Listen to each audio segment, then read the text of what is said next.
Hello, everyone. Welcome again. My name is Fadhwa. I am your host for the Gems of Life show.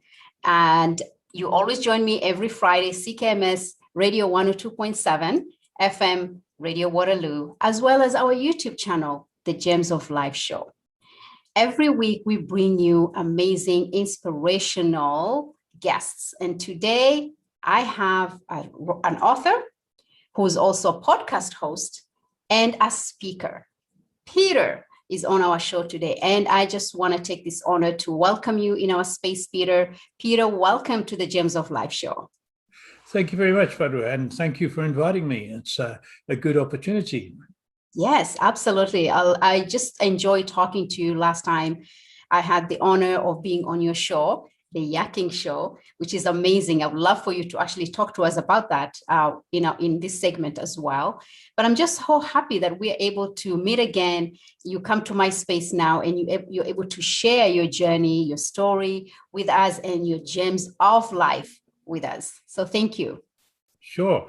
I really like the title of your show, The Gems of Life, because in my book, which we'll talk about a little bit later, I talk there about treasuring the jewels or the gems of one's life. And I think if I can just dwell on that for a moment, I think it's so important. If I tell you more my story, you'll hear I've had some serious ups and downs, and it all makes life interesting. But I find in the bad times, if one can concentrate one's mind back to the few of the good times, which I call the gems or the jewels of life, it just helps one get through the bad bits once more. And so I just wanted to comment on the title of your show. That's really it.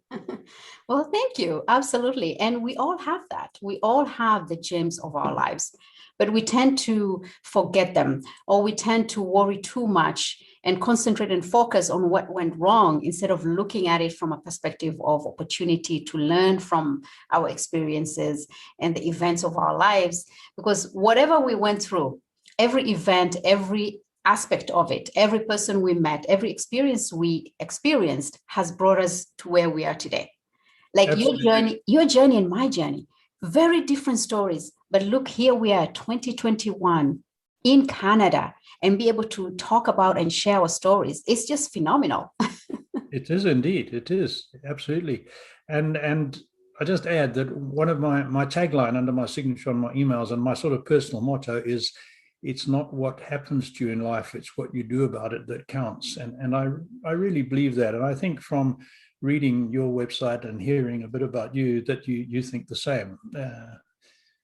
Yeah, absolutely. It's not what happened to you. It's what you plan to do about it. Yep. and you can actually get from that is the gems that you can pick from. Instead of going in and pick up the bad stuff, just look at the lessons and the gems that you can take, and then use that as to fuel you in your growth. Mm-hmm, mm-hmm, mm-hmm. Oh, you mentioned a book, and I know you are an author. Do you mind just telling us about your book and what it's all about? And we'll get to more about who you are, because I know in that book you share a lot of stuff and stories. So who is Peter? Yeah, and what motivated you to write this book? Okay, the book is called 5 Steps to Thriving on Adversity. And the story behind the book is that when I came to Canada, we'll get into the history a little bit more later, but I was doing a lot of public speaking. And when I was telling my story, many people said, you should write a book. I mean, every time I spoke, people said, have you got a book? And you should write a book. So I decided to write a book. And I believe that to accomplish anything, one has to have a plan and one has to have commitment. And I was leading a fairly busy life in 2015 when I decided to write the book. So I thought the only way this is going to get done is to make this real commitment. And what I did every day, working day, from Monday to Friday, I got up at 5 o'clock in the morning and I wrote for 1,000 words or 1 hour, whichever came first. And sometimes I kept going. And I did that before making tea, coffee, shaving, anything. I just wrote. And after about 5 months, I had something like 150, close to 200 pages in a Word document written. And I thought, well, that's enough. And then I looked for an editor and I couldn't find one in my budget. And I got hold of got into contact with a very helpful book coach who was then in Boston, I think. And she said, I know a little bit about the country you came from. and I like your accent. So send me the book and I'll have a look at it. I won't read the whole thing, but I'll look at it and give you some tips. So she did. She said, it's a memoir. It's really interesting, but unless one is infamous or famous, memoirs don't sell very well. So what I would suggest is you take some of your stories and put it into a sort of what to do or how to do this type of book. And she said, make it lessons. And I thought, well, lessons, people don't like lessons. They don't, lessons, learning is hard work. So that's why I call it 5 Steps to Thriving on Adversity. So it's 5 sections, 5 things I think help one get through adversity, and each one supported by 5 little stories from my life. That's how the book came to life. But also, when I told her that I'd written nearly 200 pages in a Word doc, she said, that's far too long. You know, you've got to cut that right down, because that would be 400 pages in a paperback. So she told me how to cut it down, and it ended up at 126 pages. And I've just sold out of my first printing, and I'm in the process of ordering a reprint. But just to make life interesting, my printer has gone out of business, the one that did the book, so I'm looking for a new printer. Anyway, that's the story of the book. Yeah, wow, that's amazing. Now, Peter, you moved to Canada. Yes. And the reason you wrote the book is there's a story behind it. What if you go back, how did you move to Canada, and where were you before? How was your journey, and where did you come from, actually? Because I can pick that accent. And for someone who doesn't know you, they'll be wondering, okay, where's this accent? And when I spoke to you first, I kept wondering, where's this accent coming from? Until you told me, I would never have guessed where you came from. Well, I'll give your listeners a hint. It's not Australia. A lot of people think I'm Australia, but it's not. Yes. It's a long story. I'll keep it short. It is a long story. But I was born in London, England. And my father, of course, at that generation was caught up in the second. He was born at the beginning of the First World War, served in the Second World War. Before the war, he'd been with the British Army in India and got to love India and the wide open spaces and the heat, so much different to the damp, cold British climate. Anyway, he went off to the war. So, of course, that delayed a whole generation of men from getting married and having families. By the time I was born, he was well into his 30s. And after the war, he started working for the British government in England, but he had this yearning to get back to the tropics. He'd also served in North Africa and Italy. He'd called into Durban, South Africa on a troop ship on the way back for a leave or something. So the British government, when he got to a transfer to the Commonwealth, I think it was the Commonwealth Office, and they gave him a posting to Salisbury, Rhodesia for 3 years. So he jumped at it, you see. So he went on a flying boat. I think it took 5 days for that trip, which now takes 10 hours in a modern jet. And then my mother and my younger brother and I got on a ship in the good old days of cruise ships, and we sailed to Cape Town and then got on a train, and it took 2 days to get to Salisbury, Rhodesia. And we had a brilliant life as children. It was safe, wide open spaces. We lived on a property on the edge of the city. My dad bought us horses. And after 3 years, they said, you've got to go back to the UK. And he said, no, I want an extension. And he managed to get 3 or 4 extensions until eventually they said, no, you're the longest serving staff member in one spot in the whole of the service. You know, you can't do this. You've got to go to the UK. I think they were worried about the British civil servants colluding with the locals or something. You know, they get a bit sensitive about this. So he said, I'm not, you know, life is so good here for all of us, I'm resigning. And that's when he started farming. So we farmed in Rhodesia for a few years. Then he bought a bigger farm. I left school, worked for him, but fathers and sons don't always work too well together. And there was not enough money for both of us. So I worked for let me go back a step. I did well. I was fortunate. I was in the academic stream, and I just found schoolwork easy. It probably was a lot easier in those days than it is now. And I didn't do my homework very well. I didn't swat for exams, but I sort of coasted through in the top 10 each year in exams until one year my parents said, you know, if you come in the top 5, we'll buy you a new bicycle. So I put in a bit of effort. I came 3rd and got my bicycle, and then coasted back to 8th or 9th. So when I finished high school and I did my university entrance for some subjects a year more than the others, I had a clear shot at university and would have got scholarships. But I wanted to farm. So to my mother's absolute horror, I left school, and when I finished high school, and started working for my dad on the farm. But after 3 years, there was no money. I discovered girls, and as a young man with no money, you don't do very well with girls. So Mm. there was a lot of pressure to earn some money. So I left and moved into the city and got a job in sales admin. And then I started a little business of my own as well as a sideline. And then, of course, the terrorist war started, and we were called up, all white and mixed blood and Asian men were called up for, I did 9 months national service, and then we were doing call-ups on the border.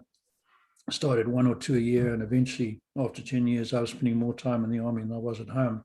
And I had a little business on the side. So I missed a lot of I was married by then, kids' early life. So by 1978, it was clear what was going to happen. And we'd seen what happened in all of Africa to schooling and everything else as countries became independent. So I moved to South Africa in 1978. And things were such in Rhodesia that I couldn't sell my house. I only had a small mortgage on it, but I went to the bank, gave them the keys. So I walked away from that property, moved to South Africa. Terry, do you want me to stop? I'm just rattling away here. No, go ahead. So you went to South Africa. Now you have some experience as a young man. You have farming experience. You have some, experience. You're a smart guy for you to be able to do farming and be able to do your schoolwork and all that stuff and be able to get the grades you're getting. So you moved to South Africa. Mm-hmm. How did that journey from South Africa to the next country? How did that transition? Well, let me tell you that at that time, South Africa, like most countries nowadays, you had to jump through some hoops to be accepted for immigration. South Africa had a huge problem with illegal immigrants coming down from way north in Africa because South Africa had the biggest economy on the continent, right? So everyone thinks South Africa was terribly racist, but they were actually harder on white immigrants at the time than the others because they could be. So we had to apply for residence and work permits, and that took a bit of time. And the company I worked for had a head office in South Africa, and it was a subsidiary of a very large pharmaceutical company overseas. So they gave me a job in South Africa, and they were supposed to keep me employed for 2 years. The actual move was quite interesting because of the terrorist activity. There were convoys of cars on the main road down to South Africa. So we had an old Peugeot 404 station wagon with a trailer behind, because there was currency restrictions. You couldn't take a lot of money out of Rhodesia, and you couldn't buy a new car. The possessions you were allowed to take away you had to have owned for 2 years or something like that. And the amount of cash that I could take was equivalent to a month's salary. And that's how we started life in a new country, driving in this overloaded car and trailer with 2 young kids. And those cars had no air conditioning, and it's 40 degrees in the low parts of that part of the world. So it was interesting. When we got to a town called Pietermaritzburg, where my job was, I'd been in, now remember, this is before internet, before email, everything was by phone or telex in those days. I'd been in contact with a realtor to find me a house to rent in this town. Yeah, no problem, we'll find you a house, we'll have a whole lot to show you when you arrive. So we arrived late afternoon. I went round to the realtor and said, I need to look at these houses. What houses? He says, oh, my assistant was supposed to write to you and say that we don't actually do much in the way of rentals. We sell houses. So there I am late in the afternoon in a strange city with a car and a trailer full of goods, 2 young kids crying, no food and nowhere to live, and didn't have money to go to a hotel. So eventually I managed to hire we would call it a caravan. Here in Canada, we probably call it a camper or trailer. Tow it to a caravan park, get in, get my wife at the time set up to organize something while I went off to the supermarket to get some food. I come back and it's in darkness. She said, the lights don't work.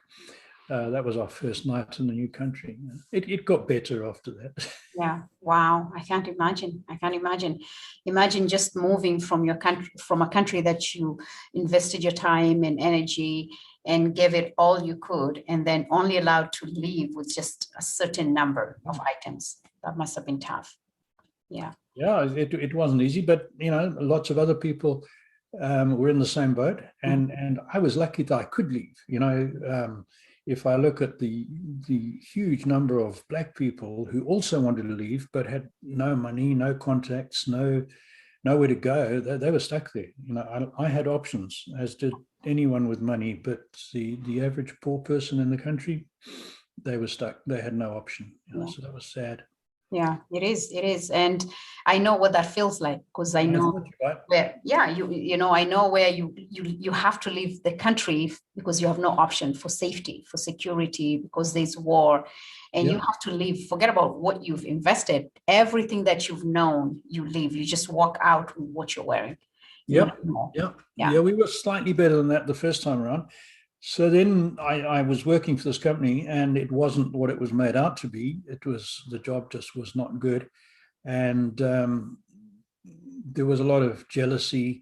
I'd been the assistant manager at the branch in Rhodesia, and I was working with people who'd been stuck in lower positions for their whole careers, and they didn't like it. Office politics got into it. I found it intolerable. So although they were obliged to keep me for 2 years, they said, we can't afford to keep you. There's a recession, a long story. So I said, okay. And I struggled to get another job, but I had to feed my family. There was no social welfare in South Africa at the time, no safety net whatsoever. So I got a job selling on commission only, using my own car, a wall coating. Like, instead of painting a house, you put this plaster on. It was awful. I did quite well at it, well enough to feed my kids and pay the rent, but I couldn't live with myself because I knew that it was a ripoff. So after about 8 months of that, I transferred to life assurance. But that was tough because I didn't know anybody, and it was finding people to talk to, trying to sell them, but it kept us going for another year. And then I moved into commerce. I got a reasonable job with a big food company and did well. Over 10 years, I got promoted to marketing manager. Was doing a lot of exports, flying around sub-Equatorial Africa and doing business with Asian companies. And then I reached the ceiling. That was a very production and accounting-oriented company, and I was a marketing guy, so they looked at me as if I'd come from a different planet. Eventually, I realized I'd hit the ceiling. There's no way I could go any further, and I was getting fed up with the politics, so I left. And I started an export trading company of my own, and I started a little factory to pack foodstuffs to export, and that went really well for about 4 or 5 years. But then, unfortunately, civil war broke out in Zaire and Angola, which were my two biggest customer-based countries, and I lost hundreds of thousands. I had goods on the way by ship and by road, and they disappeared. My customers disappeared, and it was a total disaster. So I went from living the good life of a country estate of 5 acres, horses, 4 cars. I went in a short space of time to being bankrupt because I guaranteed all my company overdraft, and I had 5 employees I had to pay off. My marriage was in trouble, so my wife and I parted company, and at the same time, my oldest son had 2 really bad car accidents, and we thought he was going to lose the use of his hand in one. Things were not good, and it was at the time of transition in South Africa, so the job prospects for middle-aged white men were very slim. Women were a little bit better off, very slim, and I had no money to start another business. So my brother was still in Zimbabwe, and as it had become, he said, it's fairly stable, why don't you come back here? So I went back without even a car. The only car I salvaged out of the business mess I'd given to my ex-wife.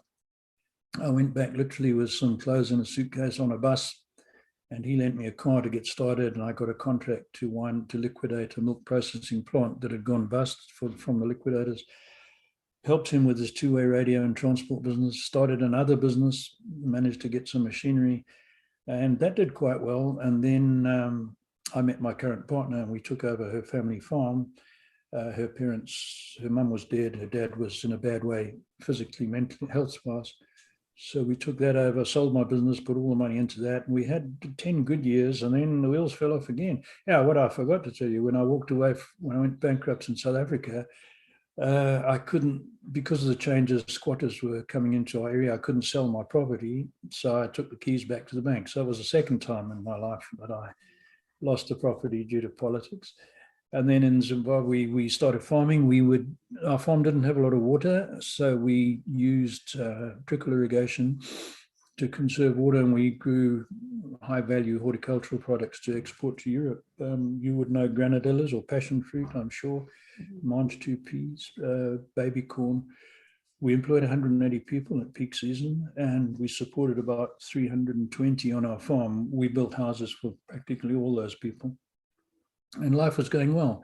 Had our horses, we played an equine sport called polo cross. We rode our horses around the farm every night to check everything, and we had cattle, and we would see lots of wildlife, kudu antelope on the farm, smaller antelope, baboons, monkeys, some huge pythons, as big as snakes I've ever seen in my life. There was a lot there.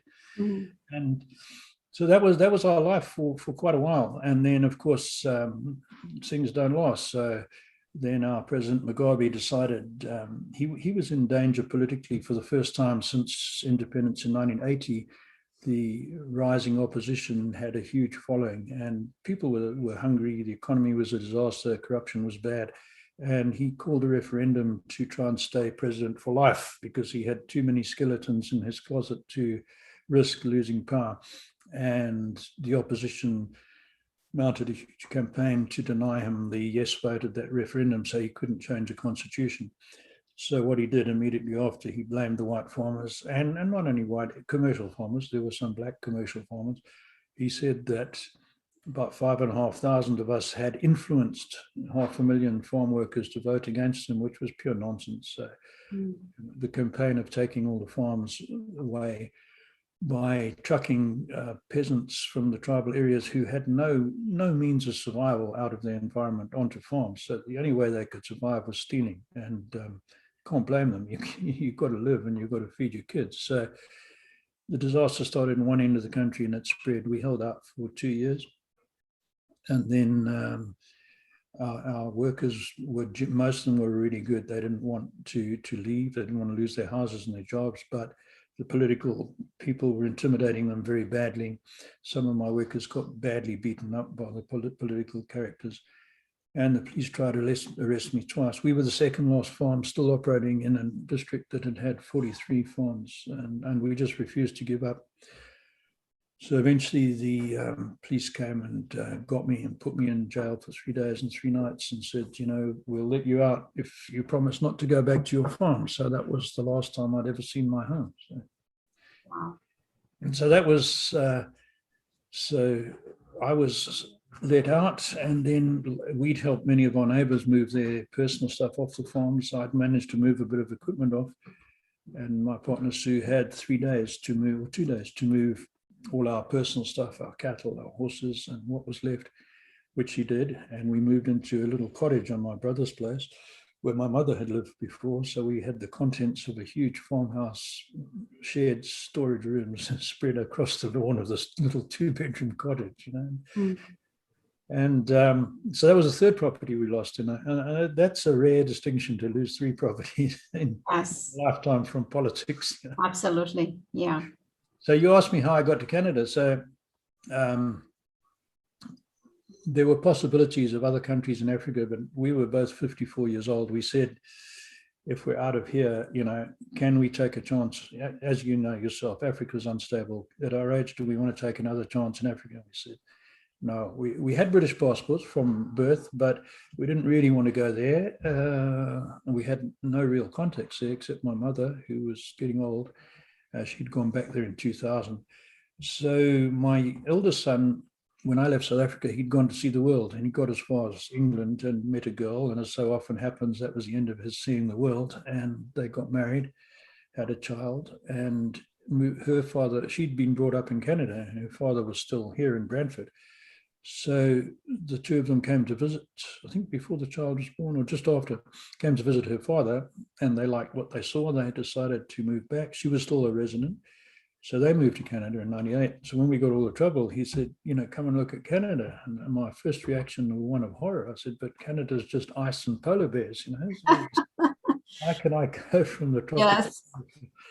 So he said, hang on a minute, Dad. He said, where you live, we were at a high point in Rhodesia. We were 5,500 feet. So our maximum, I think our hottest ever temperature was 33 or 34 degrees, right? And we got frosts about 10 mornings a year, but we didn't get snow and ice, although I saw that in South Africa. So he said, no. He said, here in Ontario, we get to 35 in summer for a few days, but we get to 35. So we came at the end of February 2002, I guess.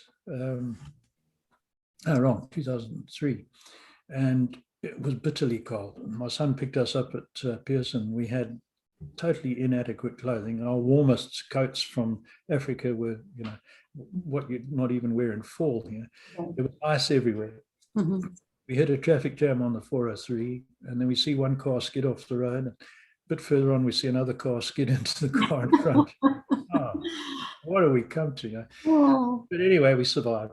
And we spoke to the immigration people, and they said because of our situation, we could be considered refugees. We said, no, look, we don't want to be refugees. We will support ourselves.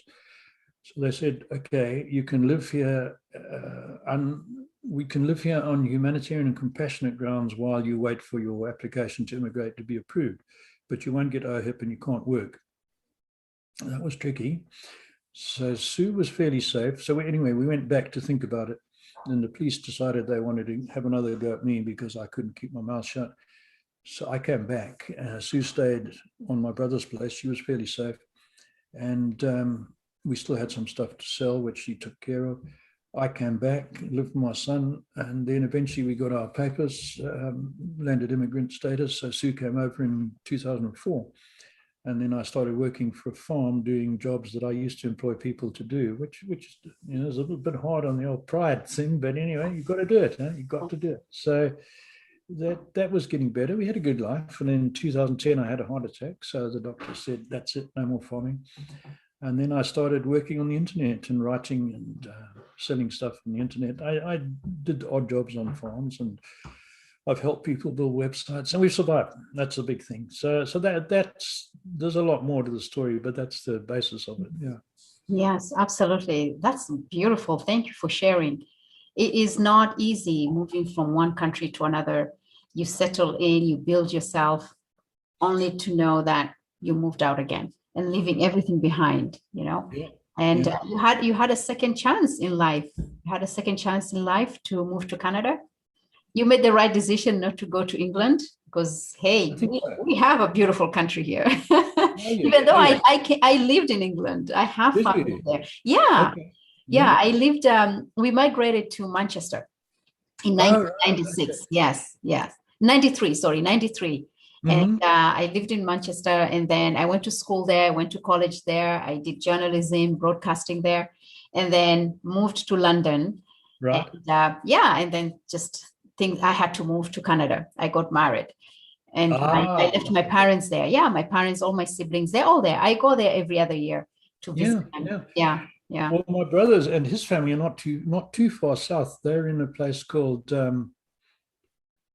where is it? It's near Northampton. Kettering is the town they're in. It's about 80,000 people. Yeah. So that's just north of Northampton, which is about an hour and a bit from Birmingham, so a little bit more from Manchester, right? So I was there. When was I last there? 2019. I spent 2 weeks with him there. Yeah.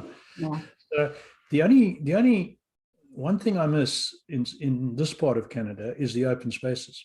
Mm-hmm. Whereas, when I've been to England, I've seen 2,000-acre farms there where you can drive quite a long way past a farm without seeing the building. And certainly in Ontario, you don't get that. You've got to go a long way north or west to get those wide, and from Africa, it's all about wide open spaces. So we miss that. But anyway, no one's trying to shoot me here, and no one's threatening to lock me up if I can get gas and toilet paper. So it's lots to be happy about. Yes, safety comes first. Mm-hmm. Yeah. So you wrote the book and you shared 5 steps. What are those 5 steps what are those gems that you felt compelled enough to share it in your book? First one was choice. And it's a little bit of a painful comparison, but I use the situation of a divorce where one partner is unfaithful. Until the other partner knows that, the wheels don't fall off. It's not a disaster, mm-hmm. right? Mm-hmm. As soon as that partner finds out, I'm not condoning unfaithfulness, don't get me wrong, I'm using it as a comparison. As soon as the aggrieved partner finds out, the whole situation changes absolutely dramatically. But the point I'm trying to make is when he or she didn't have that knowledge, things weren't too bad. So the knowledge Nothing material changed, knowledge of something changed. And when we get knowledge of something, we choose how to react. Now, I'm not saying a person in that situation shouldn't get upset. I'm not saying that at all. What I'm saying is that very often the path our life takes after a problem occurs is by the choices we make, not by the nature of the problem itself. So going back to my story, at each time I lost a property, I got put in jail, I lost a business, things went wrong, I could have chosen to stay depressed and say, well, that's fate. I'm not worthy. I'm useless. I've made wrong choices. I could have gone that route, but I chose to say, well, this is awful, but life goes on. And people have put up with far worse than this. I think to people in concentration camps, I think to people still in Africa who went through worse than I did and have no possible means of getting out of Africa. And it's not just in my country, it's all over, right? So, and it's all over the world.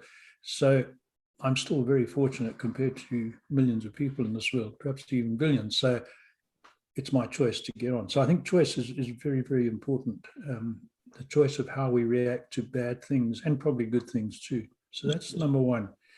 The next step, I believe, is determination, that we can make the right choices, but unless we have commitment and determination to follow through on those choices, we're not going to get very far. So determination, very, very important. And I put some stories there to reinforce that.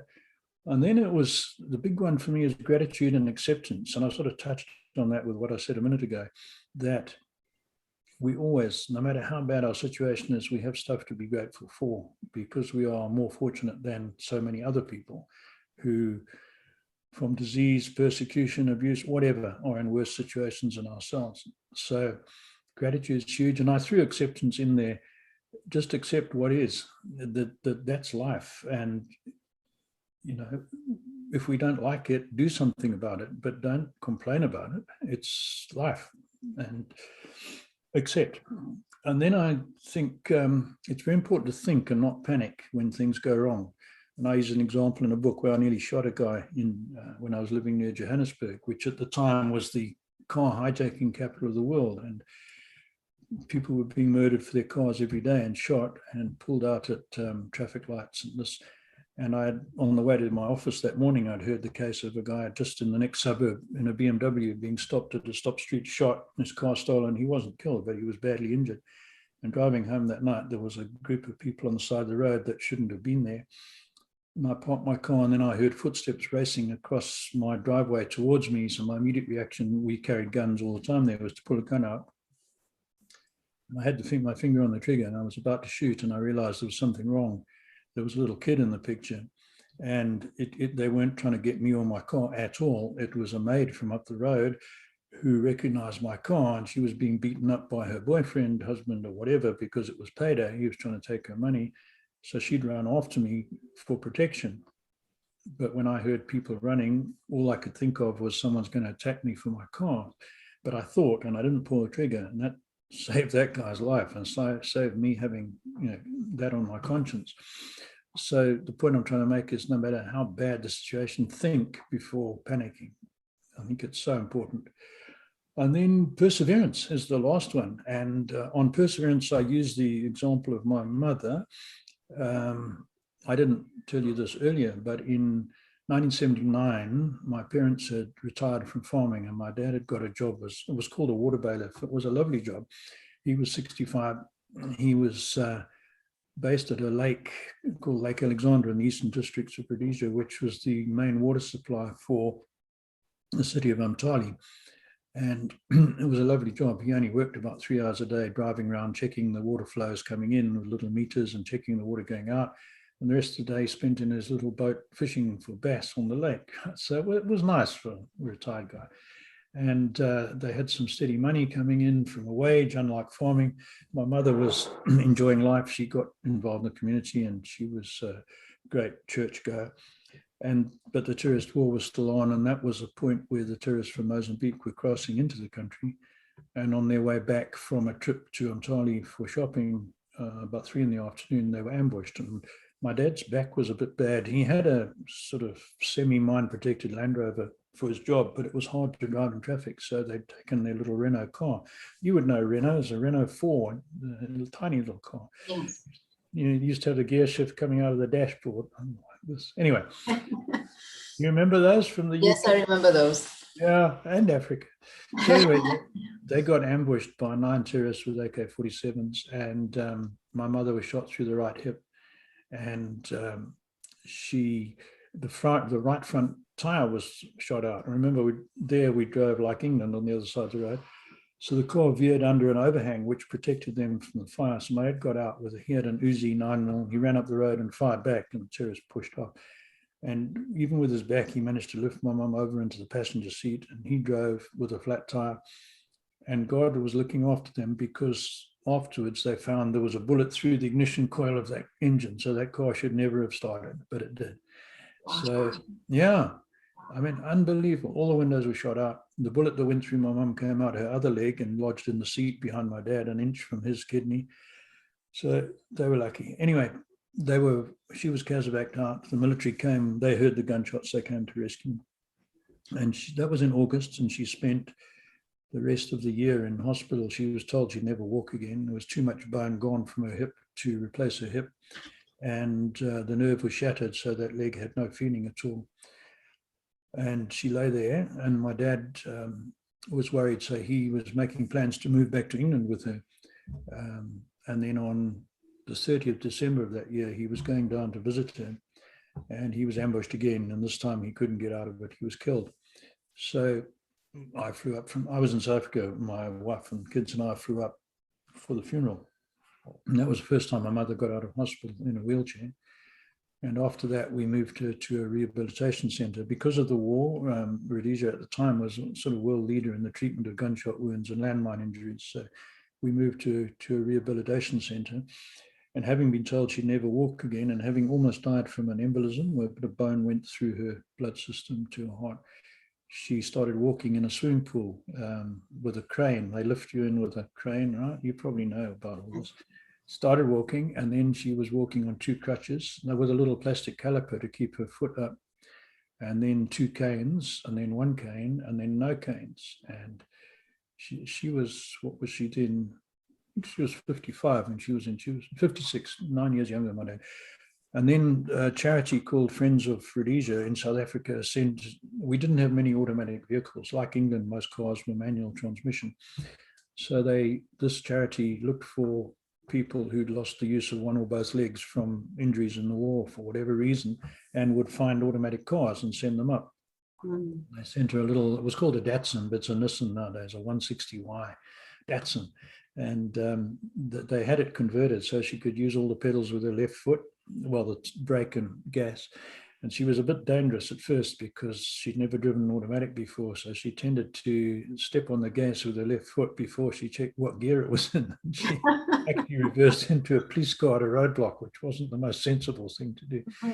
Anyway, she was mobile. But the reason I mention that for perseverance is there was a woman who had no money because they hadn't done well farming, and the political situation meant that when they stopped farming, they didn't end up with much cash. She's lost her husband, she lost her home, she's lost the country that she'd lived in, and she virtually lost everything, and very, very small pension to survive on, but she didn't give up. She said she was very devoutly faithful, very committed Anglican, and she said, no, God sent this to test me, and I will endure, and she did. And she lived till she was 90. Right. And she eventually moved back to England in the year 2000. But before that, she lived in a cottage on my brother's small property in Rhodesia. And she used to go to we had a place where was cottages for older people. And she used to go and visit the old people and look after them and do work for church and this and that. And then the British government gave her a small pension because my dad had been in the army, British Army. So she survived financially. And then went back to England in 2000 and lived, she died in early 2013 at the age of 90. Yeah. So, but she just wasn't going to give up. She just said, no, I'm going to keep going. So I thought, if she can get through that, then I can get through just about anything. Yeah, you had a role model around you. Yeah, for sure. Yeah, you're a role model, and that's perseverance, right? Never giving up, never letting whatever happens to you break you, basically. Yeah, yeah, yeah. Yeah. That's so beautiful. Thank you, Peter, for sharing your story and your journey. And I'm so sorry for your loss for both your parents, but I know they lived a beautiful life. They were the best role models for you, because you became the man you are today because of them. You could see how they persevered, the choices they made contributed to you making those kind of choices as well. Thank you. Yeah. So I'm looking at these 5 tips. These are things that we overlook when you talk about choice. You know, the first time I discovered choice, I was introduced to choice was back in 1996. Mm-hmm. You know, I had moved to Canada December, actually it was 97. So I had moved to Canada December of 96, Christmas Day. Oh, yes. Yeah, Christmas Day, I landed at Pearson Airport. And 97 in March, I was introduced to what the word choice means. I was reading this book by Stephen Covey, 7 Habits of Effective People. Yep. And I've that got day, it in that bookshelf, yeah. yes, I bought it. I don't know who put it for me that day. I actually needed to read something like that. I needed some inspiration because I was in a corner. My life, I was behind, you know, I just felt like I had no choice. I had nowhere to go, or nowhere, no one to talk to, or nowhere to go. And when I read the book, all I kept hearing is, you have a choice. You have a choice. You have a choice. Always have a choice. Made a huge difference in me. That alone completely transformed my life. I felt empowered enough to stand up for me and gain the voice to speak up for me and take a decision that completely altered the course of my life. It made a lot of people unhappy. I'm sure. You know? I'm sure. And that was the time that I had walked out of my arranged marriage. Mm. You know, and just taking that decision, knowing that I'm going to hurt a lot of people by making this choice, but I had to make that choice. Yeah. I knew if I don't, I'll be the one dying inside of it. Right. So the power of choice is, it can be life altering, life changing, and life saving at times as well. Absolutely. Yeah. Well done. Because I can imagine how tough that is to do what you did. Yeah, no, especially back in the 90s, 97, divorce was unheard of in our country, in our community, here in Canada, but in our community, and it's shunned upon. Divorce is shunned upon, right? And I was very young. I was a very young girl at that time, but it wasn't, it's divorce is associated with shame, you know, and as not a good thing to do, but I think people are still getting over it. Some of them have given up. But what matters is that you gave me a new lease in my life. It's your life, eh? It's your life. Yes, absolutely. Life. Yes. And choice can be very empowering. And when I look at all this, you know, gratitude, it's beautiful. Like every morning, I relate to what you said, because gratitude is what fuels us. It reminds us of not just the dark places, but the beautiful places, to recognize the goodness within ourselves, the greatness within ourselves, and the abundance that surrounds us. So gratitude is powerful. I picked up something on a course I did about 10 years ago, and they said, start a gratitude journal and write down 5 things you're grateful for: a person, a thing, an experience, an opportunity, and another one of any of those. So I've been doing it 10 years. There's my little book. The first thing every morning is write down those 5 things I'm grateful for. And the second part of that exercise is write down 10 things that are right or went right in the last 24 hours. So 10 good things that happened in the last 24 hours. And it just forces you to focus on the positive and not the negative. Right? Absolutely. And those 10 things can be something small. Like this morning, my son phoned me yesterday. I speak to him 2 or 3 times a week, so it's not a big deal. This is my son in Canada, not my son in Africa, where communication's bad. My son phoned. So I spoke to Sean. That's something that went well. And once you've got 10 things like that, that keeps you going for the next many hours, you know, without getting miserable. Absolutely. I do that on a daily basis. I actually do a mirror exercise. Yes. And I do 3 things. So I do, one of them is what I'm grateful for, and I say it. And I do 7 things as well, what I'm grateful for. I do that every day. The other one is I forgive you for.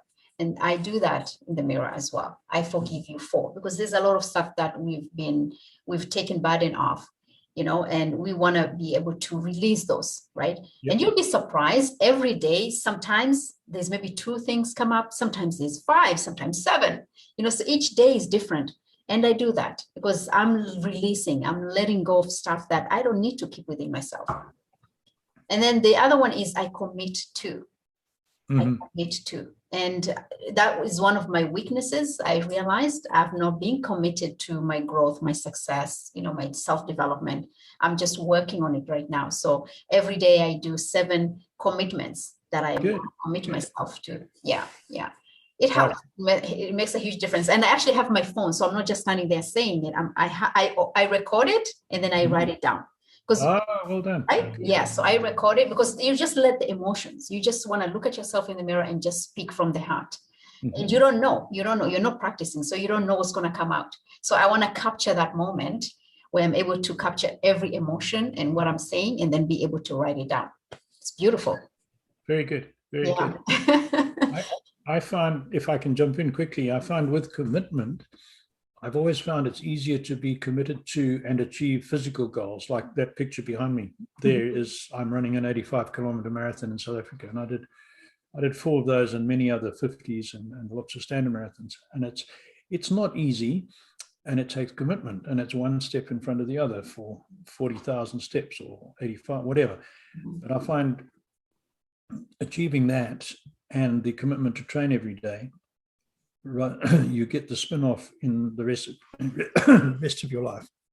Yes. So if you can develop that commitment in one thing like sport or like your daily rituals, gratitude, or whatever, that helps build commitment to do things you need to do for your business or for your community or for your marriage or for your kids or whatever. So I think there's a big connection between building physical commitment and that coming through in the rest of your life. Yes, absolutely. Absolutely. Because we tend to say we're going to do this and we don't, right? And if you are in a habit, it's a habit, right? So if you set yourself into a habit of knowing that, okay, I'm committing to this. And when you say it out loud, you yourself are the accountability then, right? You hold yourself accountable. Hey, you know what? I committed. You said you're going to commit to this. So be accountable for it. So you yourself are the accountability officer of yourself. Yeah. Yes. My most recent one, go back in 2019, I walked in the Camino de Santiago pilgrimage. I did the Portuguese route from Porto in Portugal to Santiago in Spain, which is only 250 kilometers. The big ones are 800 or 1,000. And I wanted to do a longer one in 2020 and do it in France because I speak French. I don't speak Portuguese. However, with the virus, I couldn't do it. So in May last year, I said, well, it looks like I can't go and do the pilgrimage. I need to really push my walking in another direction. So I said, I'm going to walk my normal morning walk of 4.2 kilometers every day for 100 days without missing a day. And when I got to the 100 days, I said, that was pretty straightforward. Let's go and it was now spring and summer, so it wasn't too cold. Let's go for another 100. And then I said 300. And then I said, I want to do a full year, 365 days. And I did. I walked on the coldest days of this year. I still walked, not always in the morning. If it was really cold and snowing, I put that off till the afternoon. And a couple of nights I'd been out on business and I went out in the snow at 9 o'clock at night just to get a walk in. But I did. I walked 365 days without missing a single day. And only then did I take a day off, one Sunday. But it's possible. If you set your mind to it, you can do it. Absolutely. Absolutely. Wow. Peter, it's been amazing to have you on the show. Fascinating story. I really appreciate you taking your time to share your journey with us.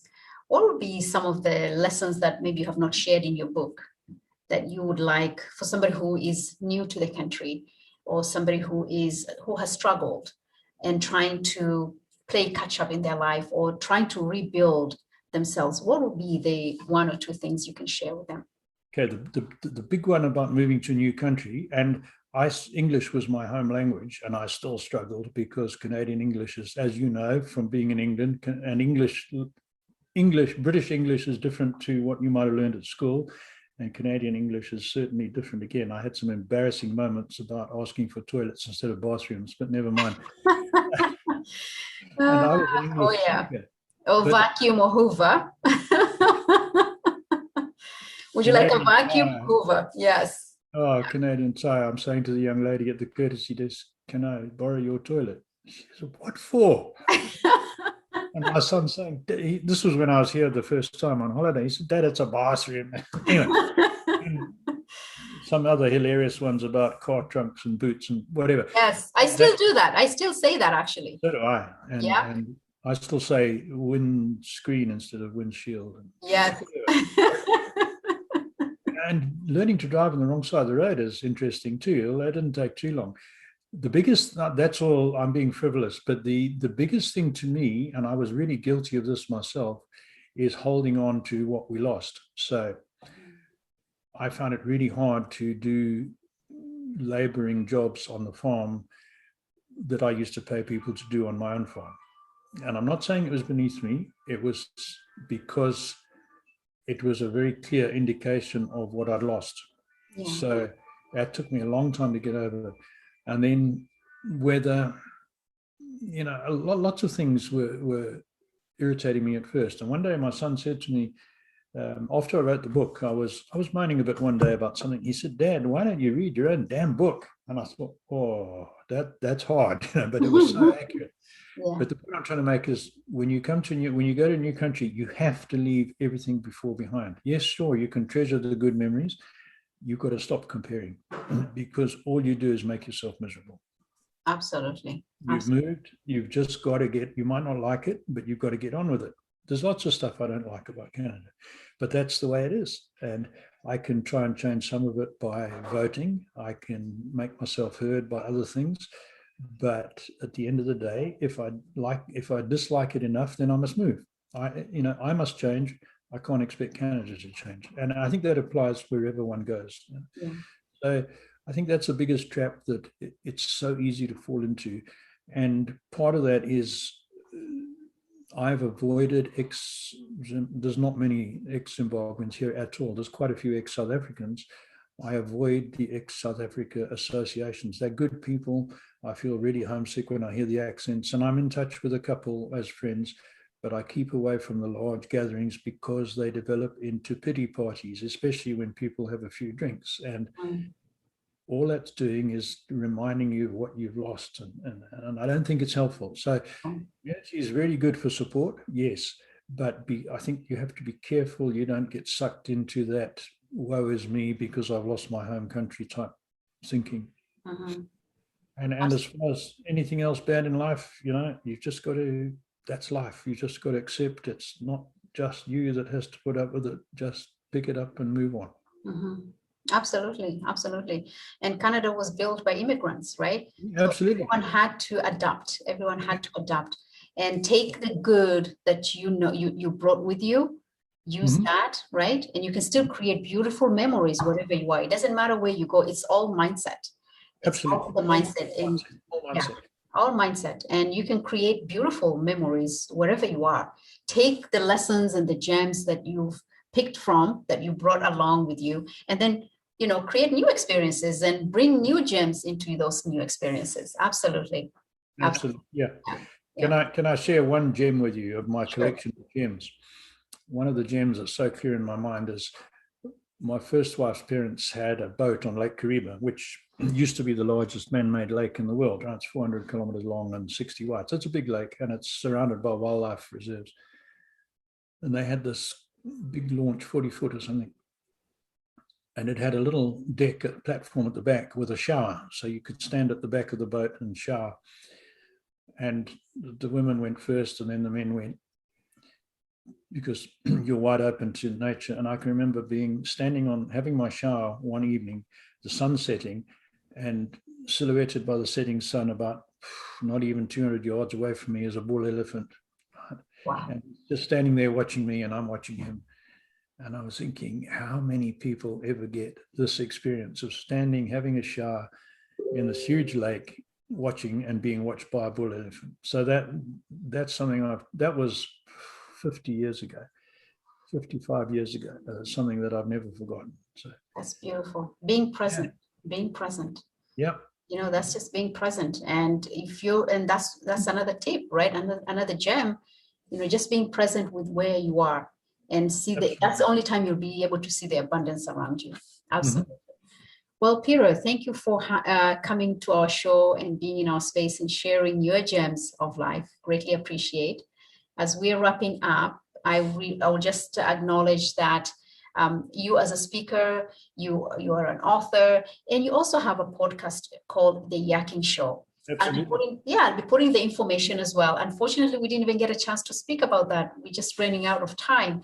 But how can people get a hold of you, Peter? They can get hold of me by going to theyakkingshow.com and go to the contact page. And there's two forms there. There's one to apply to be a guest on the show, and there's a form just to contact me. So that's the best way to contact. I'm on most of social media, but that's the best way. Absolutely. Fine. Fantastic. I will also leave out the link. So if any one of you would like to get a hold of Peter, absolutely. If you want to be on Peter's show, absolutely. And I'll have the link there. You can connect with them. As well, myself, you can connect with me. My name is Fadhwa again. I'm the host of the Gems of Life show. CKMS Radio Waterloo 102.7 FM is here every Friday from 6 to 7. And you can also follow us, subscribe, like, comment, and share on our YouTube channel, The Gems of Life show. If you'd like to get a hold of me, my email is right there as well. As always, I leave you with this message: aspire to inspire. Till then, thank you. And Peter, once again, thank you for being here. No, thank you for having me. It's been really good. And again, to remind your listeners, you were on our show last week and your episode will be published quite soon. And that was good. And I appreciate that. Thank you. I look forward to it. Thank you so much. Everyone else, stay well and safe. Take care.